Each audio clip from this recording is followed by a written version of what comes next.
At ito nga, may dumating din ni magpe-fishbowl, magkikikiam. Aking ang interviewer ano pala si Kuya Noel na taga Santo Toribio.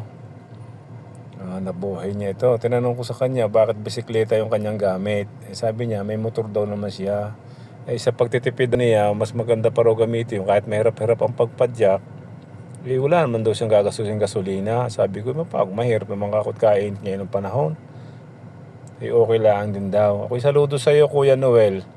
Talagang kahit nahihirapan ka, lumalaban ka ng parehas.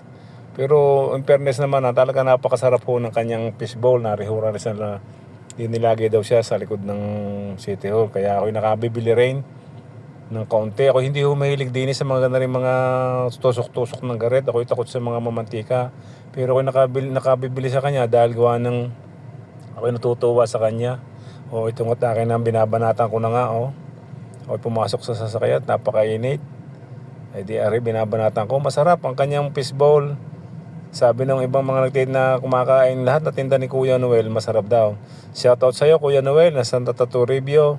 Ako'y saludo sa iyo ng dalawang kamay sa pagtatrabaho mo ng parehas. Siya raw taga Pangasinan pero dito na pang nakakuha ng pangasawa. Shoutout sa iyo, Kuya Noel. At masarap ang iyong fishbowl, kikiam, wek-wek at saka yung tawag din, yung bilog-bilog na tawag ko.